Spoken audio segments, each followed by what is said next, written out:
O Zema é um dos casos mais interessantes nessa confusão que se deu aí nos últimos meses na política. Há muitas razões para preocupar com os rumos políticos do país nos próximos meses e anos. Sendo o único eleito pelo Partido Novo, sendo o Partido Novo um partido tão nitidamente programático, que recita um discurso ideológico nítido, pró-mercados, ultra-neoliberal, etc., basicamente um copy and paste de retórica que tem no mundo todo, parecida, né?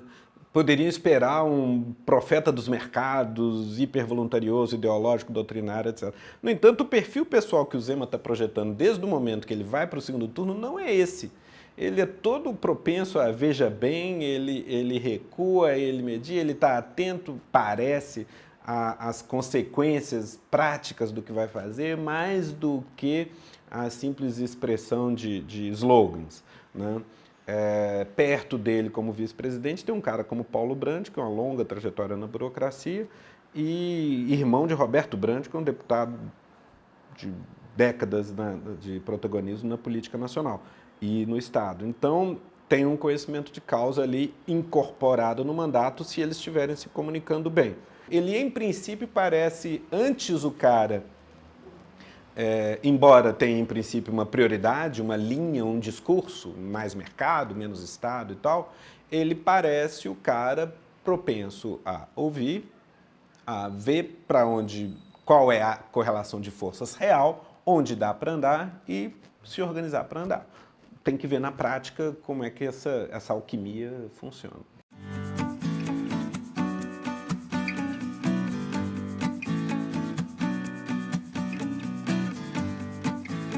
Então, nesse momento, é difícil saber. Quer dizer, se o Zema é muito bem sucedido e continua no partido, provavelmente o Partido Novo vai mudar. Ele vai ficar mais diluído, né? Se o Zema dá errado e fica encolhido dentro do partido, talvez continue aquele partido novo, doutrinário, hiperideológico, mas mesmo como um PSTU na direita. O PSTU que topa perder para fazer seu discurso, talvez o Novo tope perder para fazer seu discurso. A questão aqui é essa, o quanto, ou se o Novo vai insistir em permanecer nítido dogmaticamente, enquanto o Zema se alarga e vai tentar governar, talvez o Zema saia do partido. Então, essa é coisa para se aguardar ao longo do ano, até 2016, até 2020, como é que essa coisa evolui.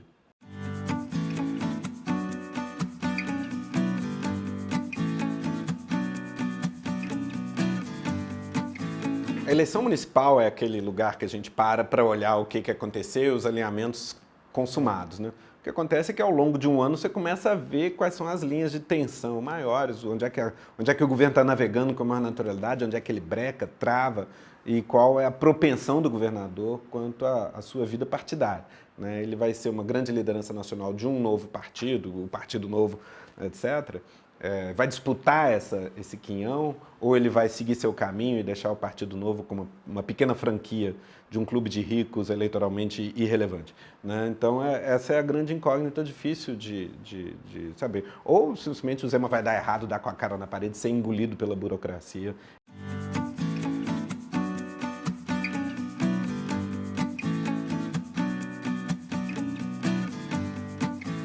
Ele parece ter certa intuição política a respeito de como ele é percebido, talvez como o cara que está fora do sistema o tempo todo. E uma coisa interessante a respeito dele, um cara que vem do interior, né? Ele morava em Araxá, se não me engano, né? Ele não tem sotaque de Belo Horizonte, né? Ele tem o R diferente. Eu acho que tudo isso é um capital político potencial importante se ele souber trazer. Ele sim é um outsider dos jogos habituais da política mineira e tal.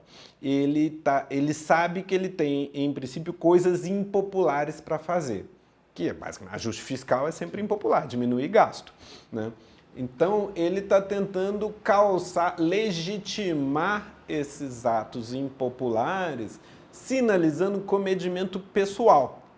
Eu não vou gastar para mim. Eu adoraria ir na Praça do Bolsonaro, mas não vou gastar dinheiro com isso se eu não tiver uma coisa. Não vou morar no palácio, que esse é mais duvidoso se não vai aumentar gasto em vez de diminuir, né? Porque você tem que montar o aparato em torno de dar apoio para ele em outro lugar e tal, né? Mas, de qualquer maneira,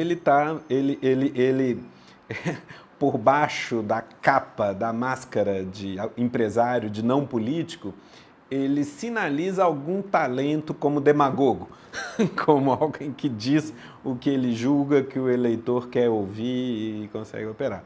Como sempre, isso pode ser bom, pode ser ruim, depende do caldo que o líder é capaz de fazer, extrair dessas coisas todas. É fato que ele tem que ter as duas coisas, por isso ser político é difícil.